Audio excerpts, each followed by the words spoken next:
Assalamualaikum warahmatullahi wabarakatuh. Perkenalkan, saya Jenderal Pertama.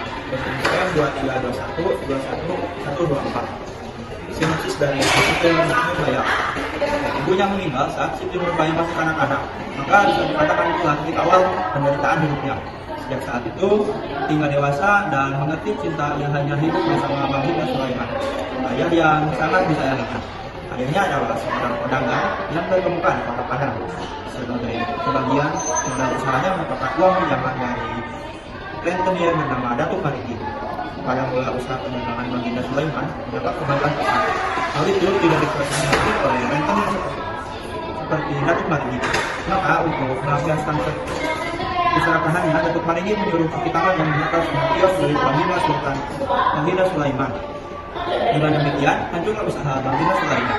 Ia jatuh miskin dan tak sanggup membayar utang-utangnya pada Datuk Marigi. Dan inilah kesempatan yang dimiliki oleh Datuk Marigi mendesak Baginda Sulaiman yang sudah tak berdaya agar melunasi semua hutangnya. Oleh hutang tersebut dapat dianggap lunas asalkan Baginda Sulaiman mau menyerahkan seluruh bayar rezekinya kepada Datuk Marigi. Menghadapi kenyataan seperti itu, Baginda Sulaiman yang memang sudah tak sanggup lagi membayar hutang-hutangnya tidak menemukan pilihan lain yang ditawarkan oleh Datuk Marigi. Siti Nurbaya menangis menghadapi kenyataan bahwa dirinya yang cantik dan muda belia harus menikah dengan Datuk Marigi yang tua bangka dan berkeluh asal seperti kulit petak. Lebih sedih lagi ketika ia teringat Samsul Bahri, kasihnya yang sedang sekolah di Sofia, Jakarta. Sungguh berat memang. Namun demi keselamatan dan kebahagiaan ayahandanya, ia mau mempertahankan kehormatan dirinya dengan Samsul Bahri yang berada di Jakarta, mengetahui peristiwa yang terjadi di desanya.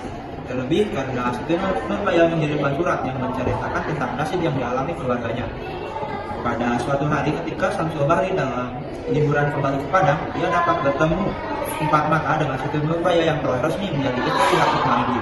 Pertemuan itu diketahui oleh Datuk Marigi sehingga terjadi keributan. Teriakan Siti Nurbaya terdengar oleh ayahnya yang tengah terbaring karena sakit keras. Baginda Sulaiman berusaha bangkit, tapi akhirnya jatuh terkuntur dan menghembus nafas terakhir. Mendengar itu, ayah Samsul Bahri yaitu Sultan Mahmud yang kebetulan menjadi penghulu kota Padang malu atas perbuatan anaknya, sehingga Samsul Bahri harus kembali ke Jakarta dan ia berjanji untuk tidak kembali lagi kepada keluarganya di Padang. Datuk Marigi juga tidak tinggal diam karena Siti Nurbaya diusirnya. Siti Nurbaya yang mendengar bahwa kasihnya diusir oleh orang tuanya timbul niatnya untuk pergi menyusul Samsul Bahri ke Jakarta. Tetapi niatnya itu diketahui oleh kaki tangan Datuk Marigi. Karena itu dengan siasat dan fitnahnya, Datuk Marigi dengan bantuan kaki tangannya dapat memaksa Siti Nurbaya kembali dengan perantaraan polisi.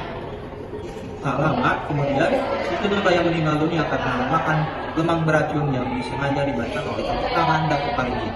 Kematian Siti Nurbaya itu terdengar oleh Samsul Bahri sehingga ia menjadi putus asa dan mencoba melakukan bunuh diri. Tetapi muncullah karena ia tak meninggal. Sejak saat itu Samsul Bahri tidak meneruskan sekolahnya dan memasuki dinas militer. 10 tahun kemudian dikisahkan di kota Padang sering terjadi huru-hara dan kejahatan akibat ulah Datuk Marigi dan orang-orangnya. Samsul Bahri yang telah berpangkat letnan dikirim untuk melakukan pengamanan. Samsul Bahri yang mengubah namanya menjadi Letnan Mas segera menyerbu kota Padang. Ketika bertemu dengan Datuk Marigi dalam suatu keributan, tanpa berpikir panjang lagi Samsul Bahri menembaknya. Datuk Marigi jatuh tersungkur, namun sebelum tewas dia sempat membacok kepala Samsul Bahri dengan parahnya. Samsul Bahri alias Letnan Mas segera dilarikan ke rumah sakit. Pada saat-saat terakhir menjelang ajalnya, dia meminta dipertemukan dengan ayahandanya. Tapi ajal lebih dulu merebut sebelum Samsul Bahri sempat bertemu dengan orang tuanya. Sekian dari saya, terima kasih.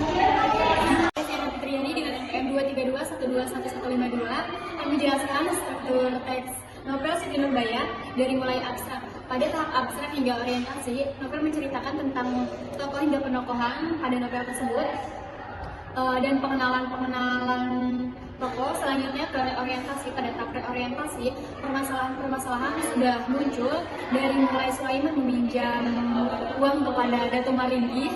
Nah, pada saat itu Sulaiman pada saat itu Datuk Maringgi tidak terima akan usaha yang dihasilkan oleh Sulaiman, karena ternyata usaha yang dihasilkan oleh Sulaiman itu sukses. Akhirnya Datuk Maringgi tidak setuju atau tidak mau usahanya sukses. Alhasil Datuk Maringgi itu menyuruh kaki tangannya untuk menghancurkan atau membakar kios Sulaiman. Pada saat membakar kios tersebut, Sulaiman masih memiliki hutang kepada Datuk Maringgi sebesar 10.000. Namun setelah kios tersebut terbakar, tidak ada penghasilan yang masuk, dan Sulaiman juga masih berpikir bahwa masih ada ladang kelapa yang bisa dihasilkan. Tapi ternyata setelah dilihat, ladang tersebut sama hancur karena sudah diracuni oleh kaki tangannya yang disuruh oleh Datuk Maringgi. Hasil tidak ada penghasilan dan simpanan hanya sebagian. Sulaiman hanya ada sebagian uang untuk membayar kepada Datuk Maringgi, tapi Datuk Maringgi tidak menerima. Akhirnya Datuk Maringgi memberikan solusi kepada Sulaiman bahwa hutang tersebut akan lunas apabila Sulaiman menyerahkan anaknya untuk bisa menjadi istri Datuk Maringgi, yaitu Siti Nurbaya. Siti Nurbaya tidak terima dengan hal itu. Akhirnya Siti Nurbaya menceritakan semuanya kepada Syam yang berada di Jakarta. Saya Ausia Desna Bangka dengan NPM 23212137. Di sini saya akan menyampaikan identitas novel yang berjudul Siti Nurbaya Kasih Tak Sampai. Karya Marah Lestari, tahun terbit 1992, tempat terbit di Jakarta, penerbit Balai Pustaka dengan jumlah halaman 271 atau 540. Saya tidak bisa bersama dengan nomor NPM 23212122. Di sini saya akan menjelaskan tentang unsur intrinsik novel Siti Nurbaya. Yang pertama ada temanya Siti Nurbaya, yaitu Kasih Tak Sampai, dan ada juga tokoh dan penokohan. Yang pertama Siti Nurbaya. Siti Nurbaya merupakan tokoh utama dan memiliki yang protagonis, dan wataknya yaitu pintar, cerdas, patuh terhadap orang tua, baik hati, percaya, sabar, dan rela berkorban. Yang kedua ada Samsul Bahri. Samsul Bahri memiliki tokoh protagonis dan memiliki watak yaitu setia kawan, gigih, pandai, baik, sopan, dan berani. Yang ketiga ada Datuk Maringgi, yaitu memiliki tokoh antagonis dan wataknya yaitu kejam, tamak, kikir, bengis, kasar, dan bakhil. Yang keempat ada Sultan Mahmud. Sultan Mahmud merupakan ayahnya Syam, yaitu memiliki tokoh protagonis dan memiliki watak bijaksana, sopan, dan ramah. Yang kelima ada Siti Maryam. Siti Maryam memiliki tokoh protagonis dan memiliki watak bijaksana, sopan, ramah, dan adil dan penyayang. Ada juga Baginda Sulaiman, memiliki watak yang pasrah dengan keadaan, penuh kasih sayang.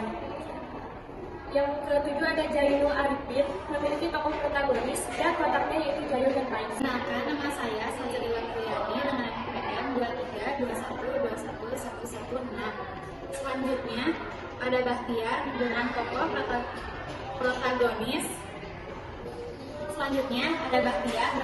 protagonis. Wataknya rakus dan cowok. Lalu ada Pak Ali dengan tokoh protagonis dengan watak penolong dan tulus. Lalu ada Rukiah, memiliki watak pemalu dan penurun. Lalu ada Putri Rubiah, memiliki watak dengki, bengis, kasar, perhatian, taat pada adat. Lalu ada Sultan Hamzah, yaitu penjudi dan boros. Selanjutnya ada Pendekar 3 dengan tokoh antagonis. Lalu Pendekar 5 dengan tokoh antagonis. Dan yang terakhir ada Dokter dengan tokoh protagonis. Lalu di sini ada latar atau tempat dan waktu.